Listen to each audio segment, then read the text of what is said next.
Good evening and welcome to the Jewish Matters podcast. Tonight we are on the 7th section of Genesis Unveiled, and we'll be talking about Jacob's building a life, love, family business, and subterfuge. And really it's continuing the themes we saw last week of Jacob having to deal with the real world, with people who are difficult and sometimes dishonest, and how does he navigate through this? And paradoxically, the Parsha begins with a reminder that Jacob is a spiritually rooted personality, with the famous theme of Jacob's ladder. And so he comes to a place as he's leaving to go find a wife in Syria, in Kurdistan, where they were from, Aram. And he falls asleep at this place, and he dreams, and the dream is a ladder with angels going up and coming down, and God at the top of the ladder. And so, what are angels? We will be seeing, we've seen angels before with Abraham. Angels are spiritual energies. So it meant this place was, he was connected to the other world, connected to God, connected to a spiritual place. Why are the angels first going up and then coming down, all of the commentators ask. So the angels going up could represent several things. Could represent the angels of the land of Israel who are leaving him, the angels of Chutzlarts, of outside of the land, coming down. The angels could represent simply the idea of the physical world being connected to the spiritual world. The Jewish belief that our physical, concrete actions in this world have an impact up high. And God promises him that he will get the land, and it'll be given to him and his descendants. And this is the same promise of Abraham, that his children will be numerous as the dust of the earth, and those through him, all of the families will be blessed. And we saw at the end of last week that even though Jacob took the blessing, that wasn't the primary blessing, and Esau got one. The main blessing of Abraham, Isaac had given Jacob when he was leaving. So he got the blessing from Isaac, the blessing of Abraham to inherit the land and his descendants would, and now he's getting it from God. And this vindicates, really, the whole scene of the last Parsha and the question over Jacob buying the birthright and then using subterfuge to get the blessing. So Jacob wakes up and he says, this is none other than the house of God, and this is the gates of heaven. And he calls the place Beit El, the house of God. Now, where was this? So some say that, well, it's the gates of heaven. It must be Jerusalem. Jerusalem is a place where we are more connected to the above. It's a place of prayer. But Beit El there's a tradition that it's to the north of Jerusalem. And in fact, I have a friend who lives there, and he took me there, and he showed me right next to where he lives, there's a big stone slab, and raised over it is another piece of stone, which the Midrash tells us that the stones under Jacob's head fused under him. They brought a geologist, fused stones. So if you go north of Jerusalem into the Shomron, there you can find Beit El, tradition of where Jacob had his dream. And then Jacob makes a vow, and he says, if you protect me and bring me back to this place and give me food and clothes, I will come back and I will dedicate this place to you, and everything you give me, aser tasrin, I will surely tithe, he says. What is tithing? Taking a tenth of one's net income and giving it to charity. So the tradition of Jewish charity giving goes all the way back to Jacob, all the way back to the forefathers. Jacob then comes to the well, and we've already seen that the well is the place where you meet your beshert, you meet your destined one, and the servant found Rebekah at the well to make this match with Isaac. Moshe is going to find his shidduch at the well, so Jewish social events, and he gets to the well, and he asks the shepherds, do you know Lavan? And they said, sure we do. In fact, there's his daughter coming right now. So once again, the idea of divine providence, of God sending him the right person just at the right time, an essential element in finding one's soulmate.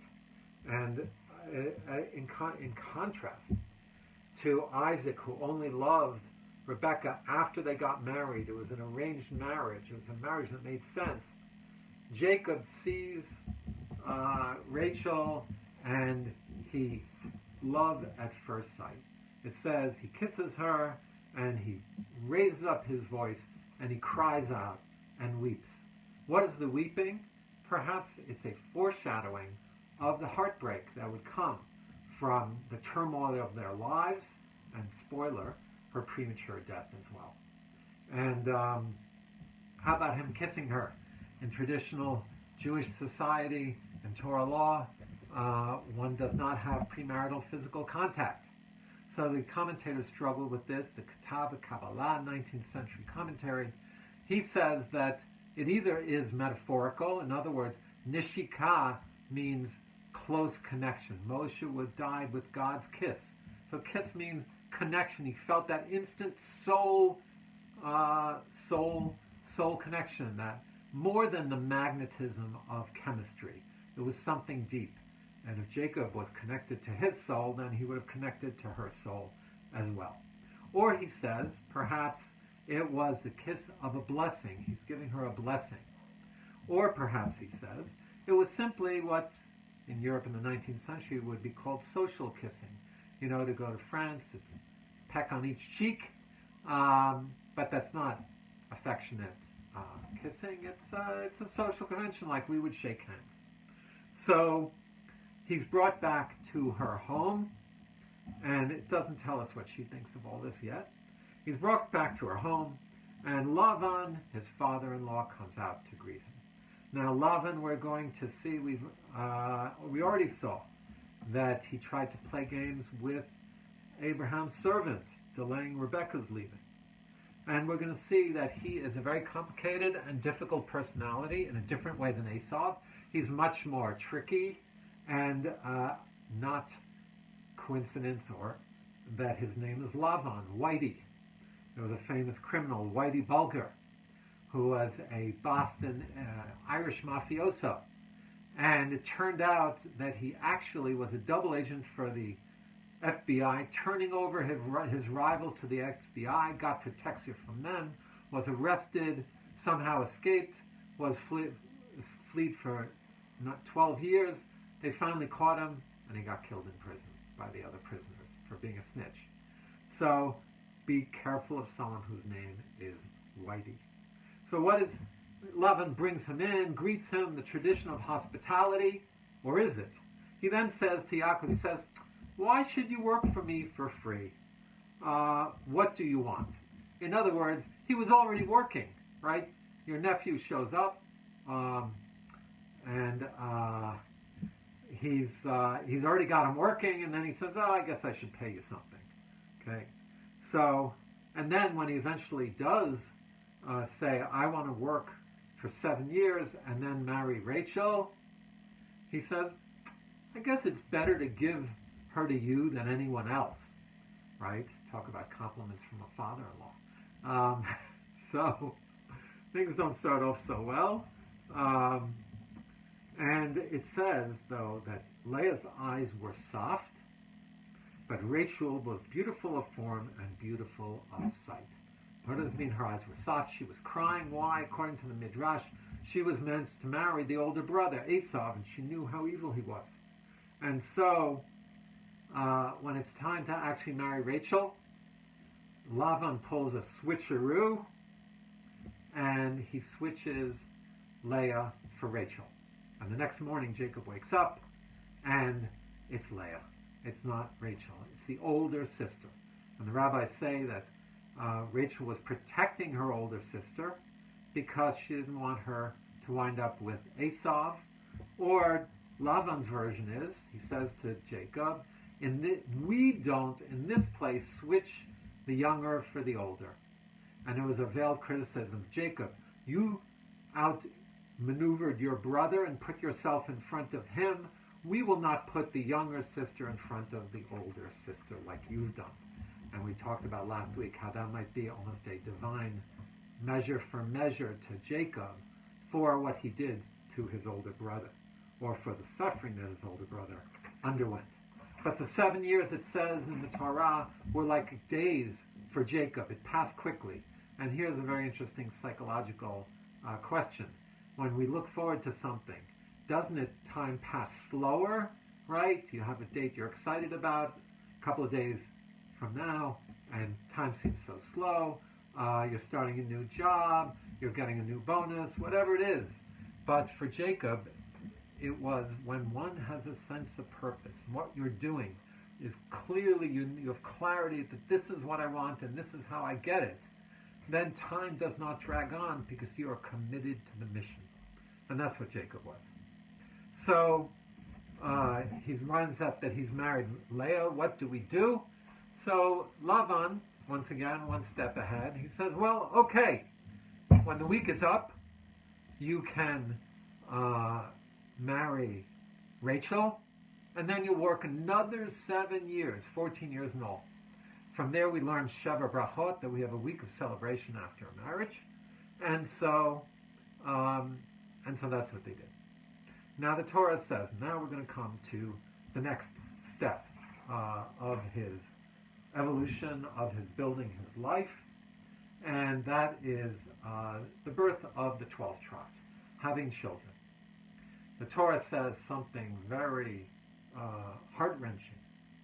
God saw that Leah was barren, and he opened up her womb, but Rachel remained barren. And it's almost as if God was compensating poor Leah. And it's going to say, that when God saw that, it says that Leah was hated. God saw Leah was hated. Now, what does that mean? Would our patriarch Jacob hate one of his wives? So here, most of the commentaries understand this as subjective.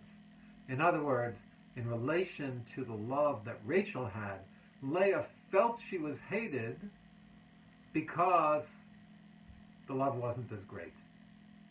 And paradoxically, we're going to see that once Leah has children, Rachel is jealous of Leah, even though she has more love. And such is human nature.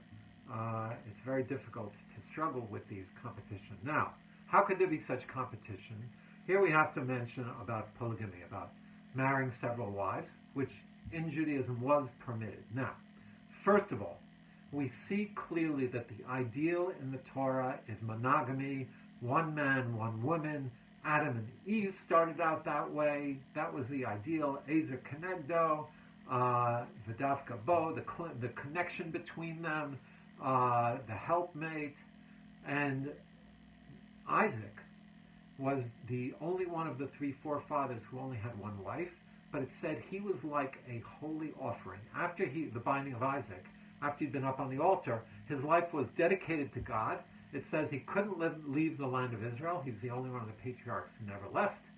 And it says that he only married one wife. So clearly the Torah says that is preferential. Still, how do we understand it? So I'd like to look at it this way, that first of all, in the Ashkenazi world, it was discontinued about 1,000 years ago. And in the Talmud, you don't see examples of this. So how do we understand it? In the ancient world, it was very difficult for a woman to subsist as a single family unit in terms of providing for herself, in terms of safety, in terms of place in the community. And furthermore, men went out to war, and more men died younger. There were less men.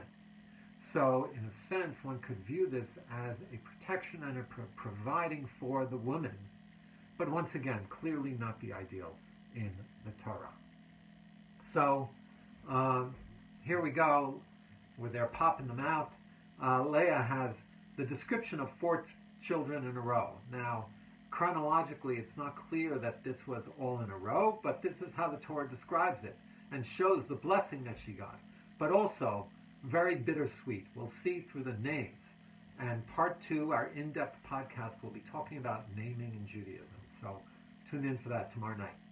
So Reuven says, is named by the fact, she says, Hashem has seen my suffering. Reuven means to see. Now my husband will love me. She names her son after the hope that now maybe her husband will love her. Shimon, Hashem is Shema, to hear. Hashem has heard that I am hated, she said, and he gave me this one too. So after the first son, she still felt it wasn't there. Levi means to accompany. She says, now my husband will give me companionship because I gave birth to 3 children. And that seems to have worked, because by the time the 4th, Yehudah, is born, it says, this time I will praise God. Hodah is praise. So Yehudah is the source of the name Jews and Judaism, and it means to give praise, to give thanks, gratitude, attitude. So, and she had praise for God at this point. By the way, no, one would not recommend trying to have children to save or make a relationship. It should come in the foundation of a good relationship, but in this case, it seemed to have worked. It did seem to save their marriage, so to speak. And now we have Rachel. Where's Rachel in all of this? So it says, Rachel was jealous of Leah, and she says to Yaakov, give me children or I will die. Did she mean that literally? Did she mean my heart is broken? Did she mean I feel like I'm dead? She was depressed, perhaps. And he gets angry back at her. The Torah says he gets angry and he says, you think I'm God? That I hold children back from you? And so here we see their relationship is one of great passion, but also of great turbulence. Rabbi Steinsaltz pointed out in his book on biblical images that you have the solid, in a sense, the boring relationship with Leah, but she is having children and building a life with. And then you have this passionate love relationship with Rachel, but which is stormy and tumultuous. And I guess the ideal is somewhere between the two. So what does Rachel do? She does what Abraham did, or what Sarah did. She gives her servant Bilhah to Jacob to have children with. And these are called Plagshot. They are secondary wives. They're not fully married, but it is a type of committed relationship. And she has 2 children. The first one is named Dan, which means to judge, and she says, God has judged me and heard my voice. She felt vindicated. The second one, Naphtali, means to struggle. And she said, I've struggled with my sister and prevailed. Now, what does that mean? The commentaries are divided on this. It could mean that her sister, that there were schemes against her to substitute her, but she still married Jacob and had children. It could mean she struggled to get along with her sister. Or some say that she struggled by giving her maidservant to Jacob to have children with. And unlike with Abraham, these children, this relationship, all remained within the family. Leah then did similarly. She took Silpah. She took her servant and had children. One was named Gad. Bagad means good is my fortune. I've been given good fortune. And Asher, from prosperity, wealth. I am prosperous, for women have considered me prosperous, Leah says. So these are the building of the tribes. There are now 10 children.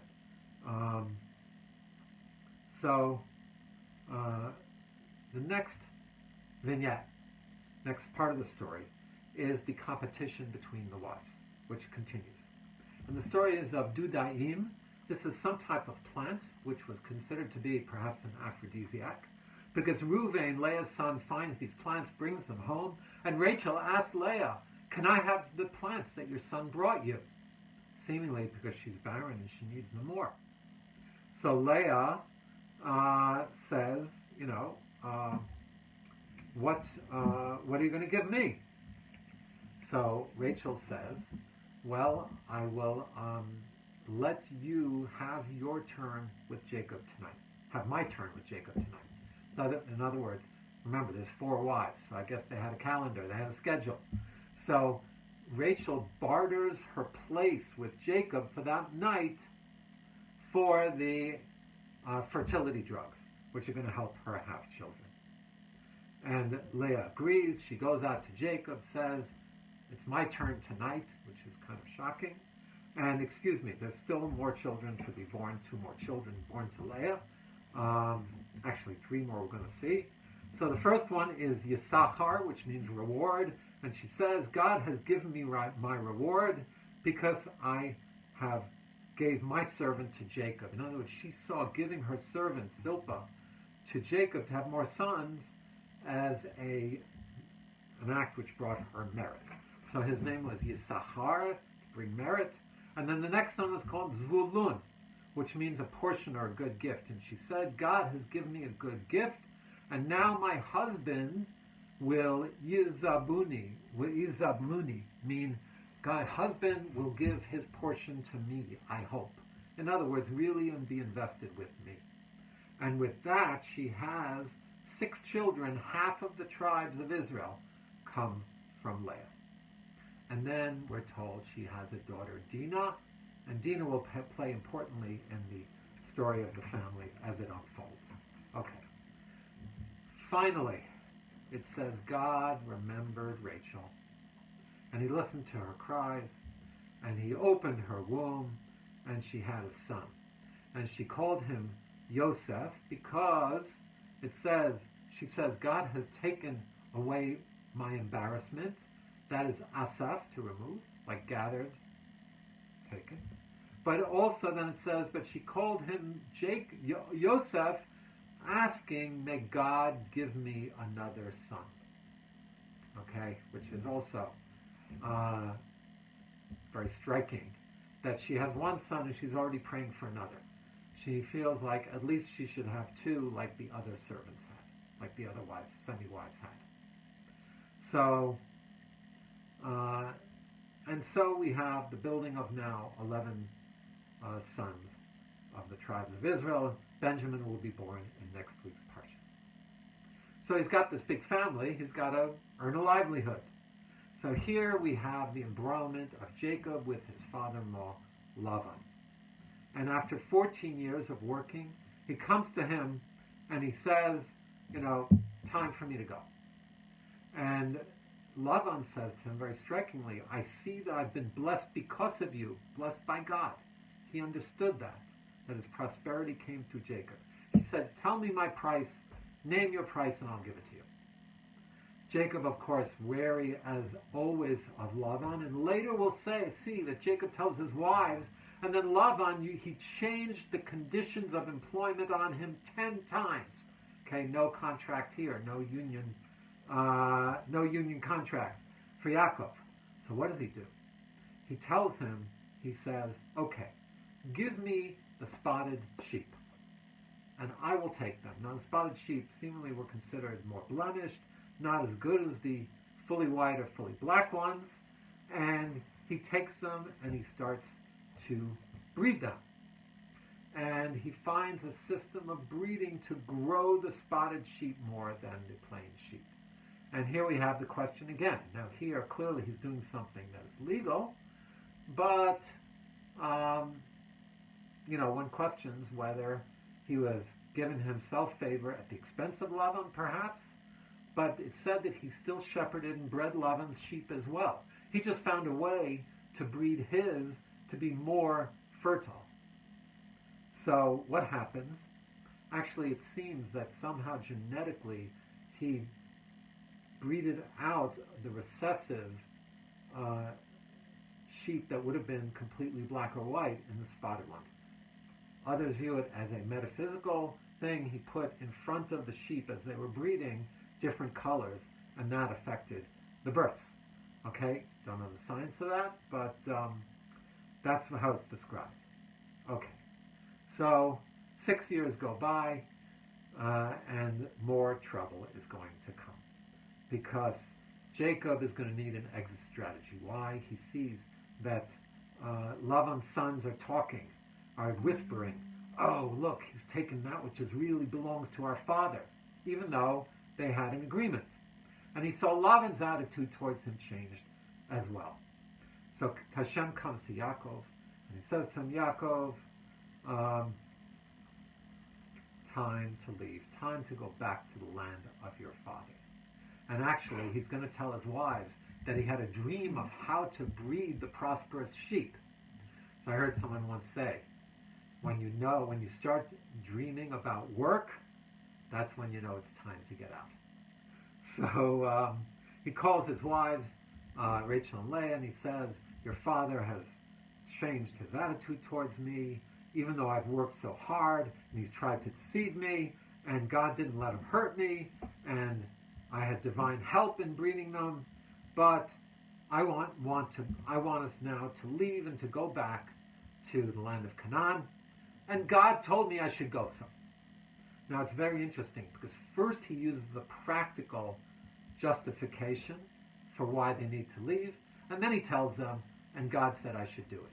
Very appropriate insight that one shouldn't use the God card to lord over one's spouse, but figure out how that godly path is the right one as well, and emphasize that dimension of it. But they say to him right away, we have nothing left with our father. We see that he does not, our portion is not his portion, that he considers us like strangers, and any wealth that has been preserved for us is because God gave us blessings. And so they planned the great escape. So Yakov took his household, and it said they ran out towards the land of Canaan. Lavan only found out 3 days later, and he pursues them. He overtakes them, and he comes to the camp. And before he comes to the camp, God comes in a dream and says to him, do not contend with Jacob, do not touch him, do not say anything good or bad. So God is protecting Jacob, and when the Haggadah says an Aramean tried to destroy my father, that is how the rabbis understand that Lavan could have killed him. He was so upset and so mad. But he comes to Jacob and he says, why did you run away, taking my daughters like captives, like kidnapping them? Why didn't you tell me? I would have sent you off with celebration. Jacob's probably thinking, yeah, right. Tell me about it. He threatens, veiled threat. I could have hurt you, but God came and intervened. And then he said, why did you steal my idols?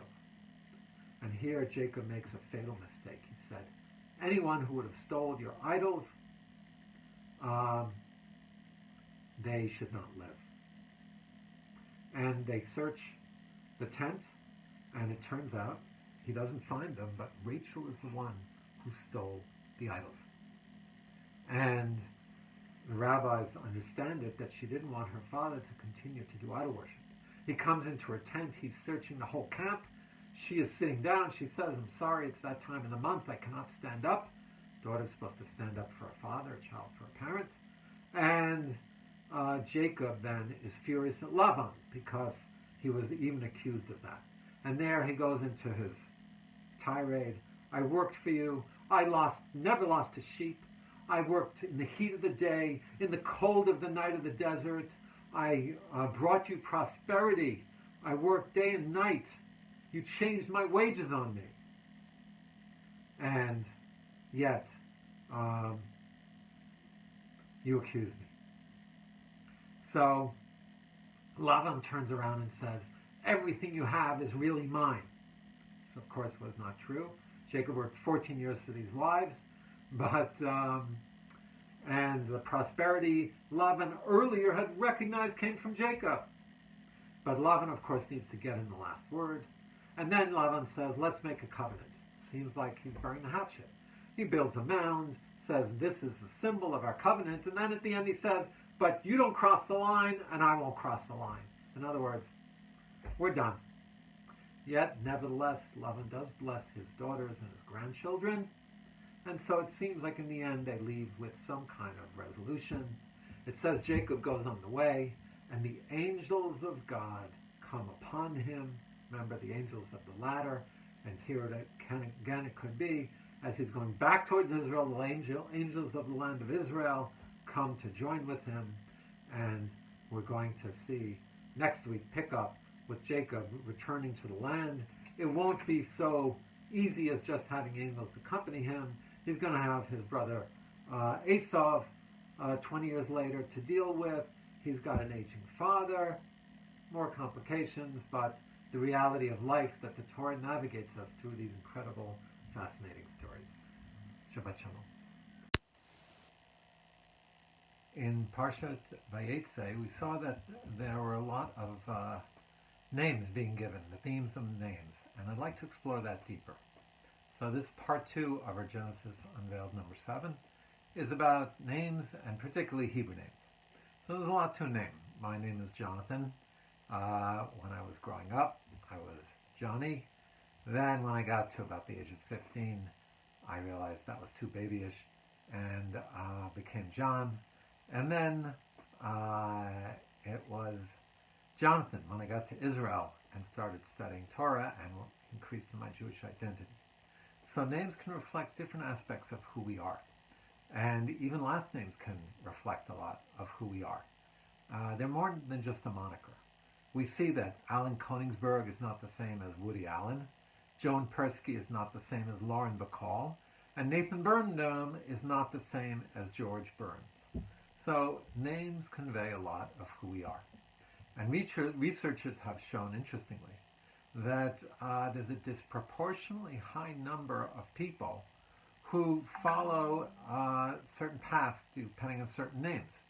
There are disproportionately more Lauras who become lawyers, Dennises who become dentists, and at the synagogue in New York where I used to be, the person who innovated teeth whitening, his name was Smigel.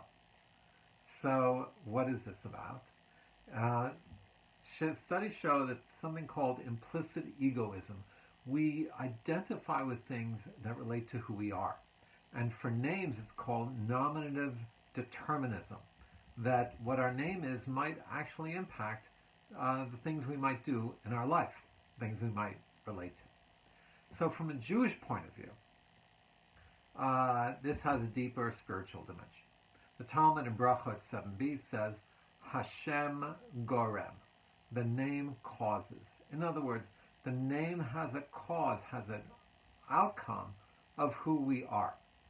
And so it's much better to choose a name like Abraham or Sarah than Nimrod or Jezebel, the latter two who weren't the best characters in the Torah, or Chaim and Bracha, life and blessings, rather than Morticia or Fester, so to speak. So the Talmud is telling us, and the Arizal, Rabbi Isaac Luria, the great Kabbalist, went a little deeper and explained that the Hebrew name is actually a description of our true selves. How can they be? Why is that? So if you look at the word nishama, sham, the middle two letters are shem, shin and mem. So it's saying that the name is an aspect of our divine soul, the Shema being the divine soul. In other words, the name is a spiritual vessel, he says, the Ari, through which the soul is channeled down into this world. And we're going to see, so who we're named after also is a connection and a spiritual channel. So the question is asked, well, if that's so, how can parents name a child a name which will be a reflection of who that child later becomes? So Moshe, for instance, the daughter of Pharaoh, pulled him out of the water, out of the Nile. She named him Moshe, which means, which is a form of the word masui, to draw out. And she said his name will be Moshe because he was drawn out of the water. Now, Ibn Ezra points out that Moshe means to draw out, not to be drawn out. And so he later would draw the Jewish people out of the Red Sea and metaphorically draw them out of Egypt and save them. So she named him a name which became, actualized and became his future destiny. So mystical unfolding of a reality or psychological fulfillment of what your name is. You can take both views and have different takes on it depending upon your outlook. But But we see that whatever the case, a Hebrew name is very important. And so, because the names have meaning. So what is your Hebrew name? What does it mean? David comes from Dodi, from beloved. Bitzalel, in the shade of God. He was an artist who built the temple. Artists tend to have robust egos, but his name was that he would do this artistic work in the shadow of God for a higher divine purpose, not to express his own artistic. And so one has to look at one's Hebrew name and look into it and see, what does the name express? What does it mean? Yonatan Yosef, my Hebrew name. Yonatan is gift of God. Yosef is to increase. So I guess the message is that I have to try and increase the gifts of God. An intimidating mission to try and take on.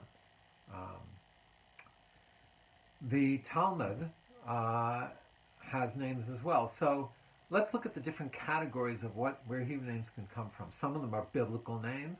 I knew someone who was named Avraham Moshe. Definitely big shoes to fill.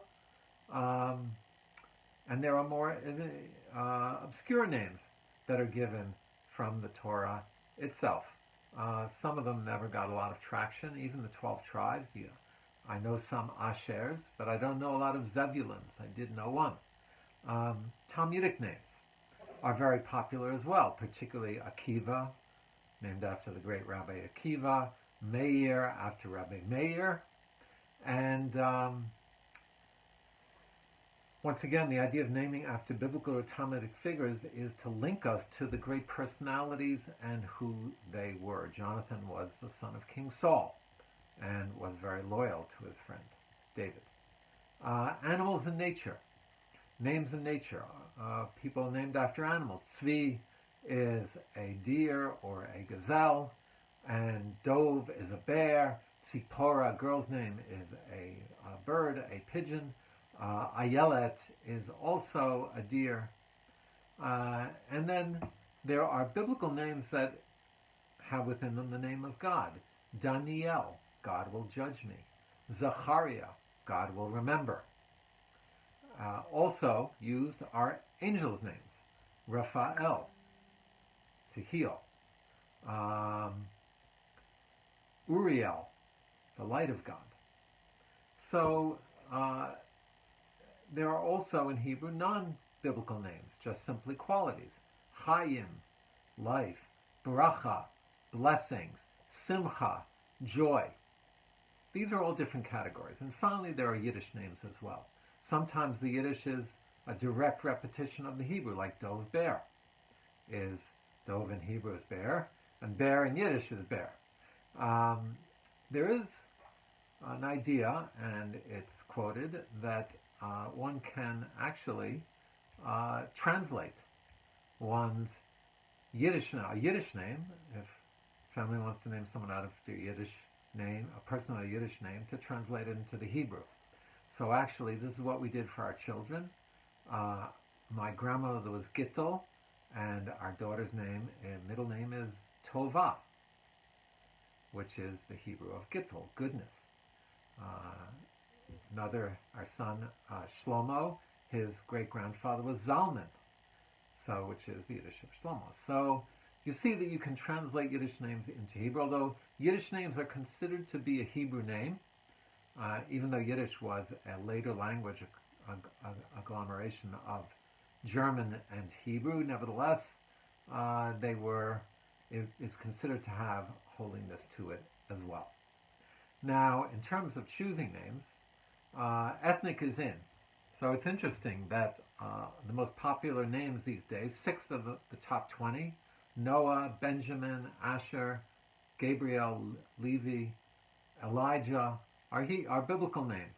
In women's, Abigail is up there. So is Sarah and Hannah. So today, having a Hebrew name really isn't that rare. And you're not even necessarily Jewish if you do. There are those who changed their... now, the family name does not have a spiritual significance from the Jewish point of view. However, as we know in Israel, the early Zionists, David Gruen became David Ben Gurion, and he was very insistent that anyone who became part of his government changed their name. The first chief rabbi of the army, Rabbi Shlomo Grunchik, became Shlomo Goren, which means like a storage for food. So there is an idea, even some people change their Jewish-sounding names to sound less Jewish. Greenstein, they'll become Green. And others go the other way. Now, naming is traditionally done at a Brit Milah, when the boy is circumcised. For a girl, there's no specific custom. It can be done right after she's born. The custom is to do it in the synagogue when you're called up to the Torah. Some people do it the next morning. In Manhattan, I was near a synagogue that was right near the hospitals. And sometimes someone would come in, do a naming. We said, when was your daughter born? It said, 3 hours ago. But often people will wait to Shabbat, or they'll even wait till the Shabbat, till the mother is better and can come to synagogue and they can invite guests. So there's not a specific custom of when that has to be done. Changing a name. So this is a very interesting subject because in the Torah we see that names were changed. Avram became Avraham. God said, now you will be not Avram means elevated father, but now you'll be Avraham, Av Hamon Goyim, father of many nations. Yakov means heel. He grabbed onto Esau's heel, and we just mentioned that in the first half of his life, he wasn't very, he did things in an indirect, almost underhanded manner. Then he became Yisrael, which means Yashar Kel, straight before God, or struggling with God. So Joshua became Yoshua, became Yehoshua, adding in the hay for God's name when he went on the mission to spy the land.